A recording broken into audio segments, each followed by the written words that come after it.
Luther! Diego! Skip, you're right. What the hell did we do now?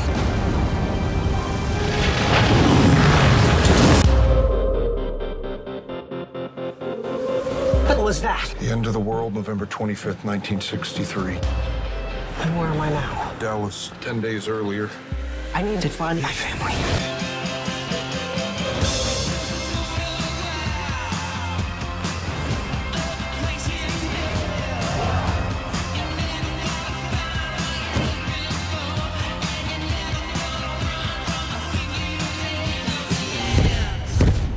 First off, I want to say we brought the end of the world back here with us. Oh my God, again? My cult is gonna be so pissed. I told him we had until 2019. We have until Monday. Everything in our new lives is connected to the plot to assassinate the president. That can't be a coincidence. None of us are supposed to be here, right? We know something changes the timeline. We have to make it right again. Before everyone and everything we know is dead. Who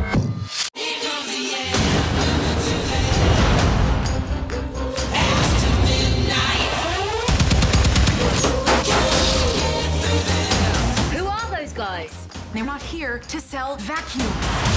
The commission will hunt us down wherever and whenever we go.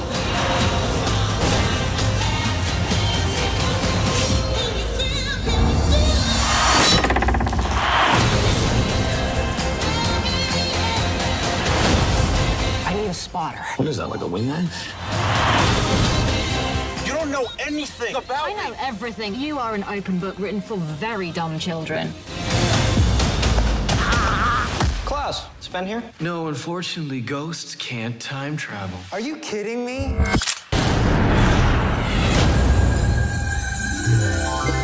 All right, quick rundown. Luther, super strength. Klaus can commune with the dead. Allison can rumor anyone to do anything. Except she never uses it. I heard a rumor. You punched yourself in the face. God damn it!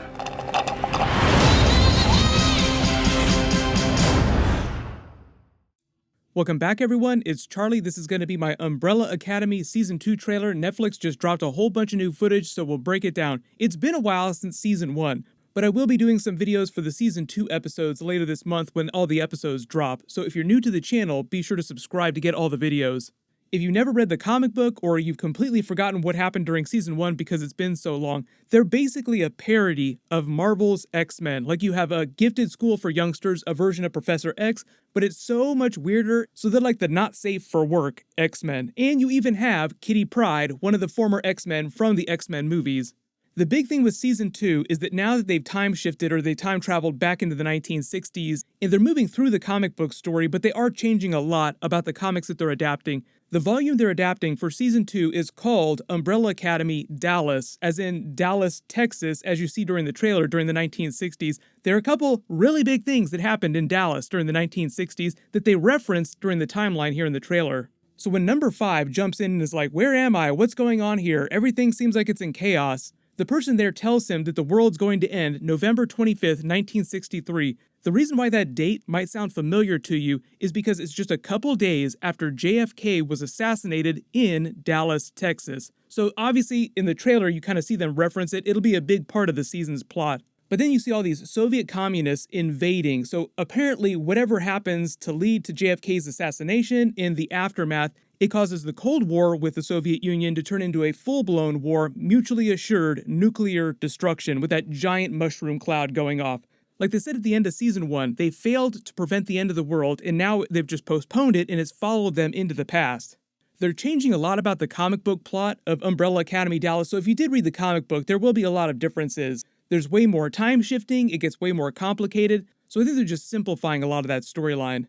The big twist at the end of the trailer is them meeting the younger version of Hargraves, who's still alive at this point, with the younger version of Pogo, who's still alive. He was killed during Season 1, along with Hargraves.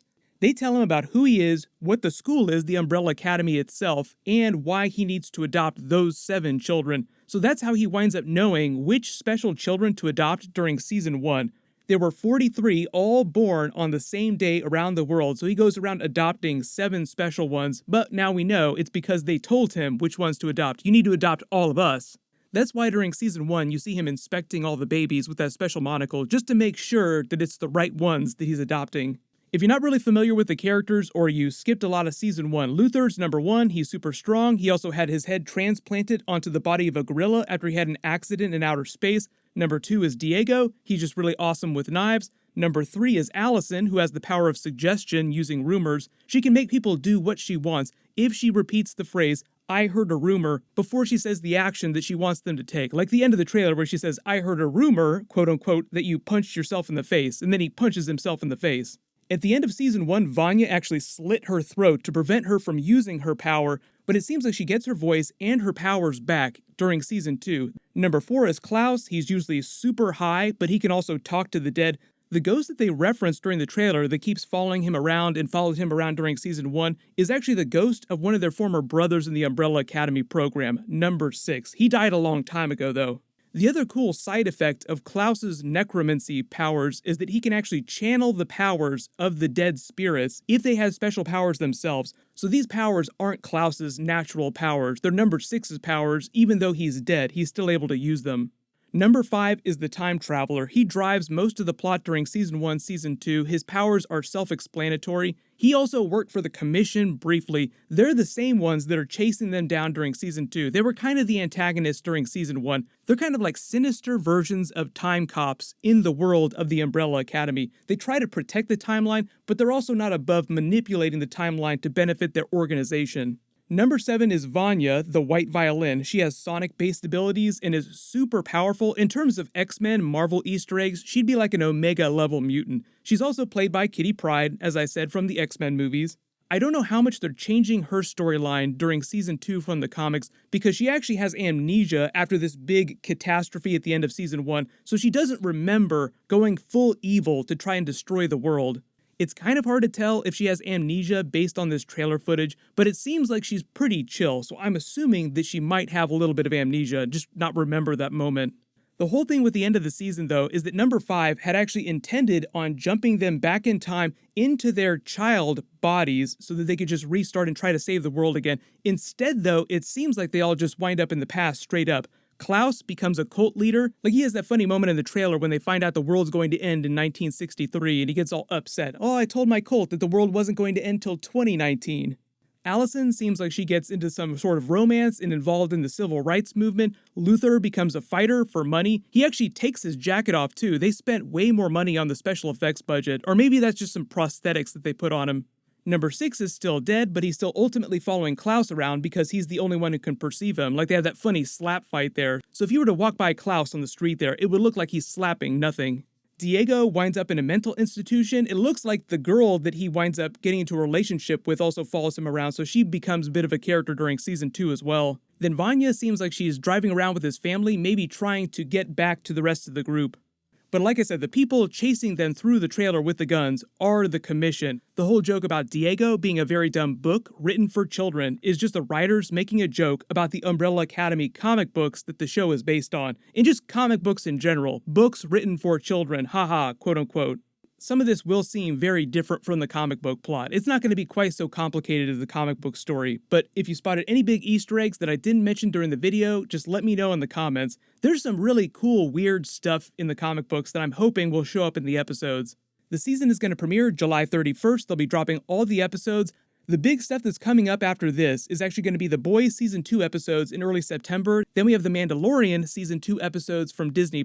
Then we have all the big Marvel Disney Plus shows. They haven't given us a full schedule for the rest of the year on that stuff, but there'll be a bunch of big stuff happening the second half of the year. So as long as you have alerts enabled for my channel, you should see all those videos when I post them. Everyone, click here for that brand new trailer for The Boys Season 2. And click here for that Michael Keaton Batman deleted scene from Crisis on Infinite Earths. Thank you so much for watching. Everyone stay safe. I'll see you guys tonight.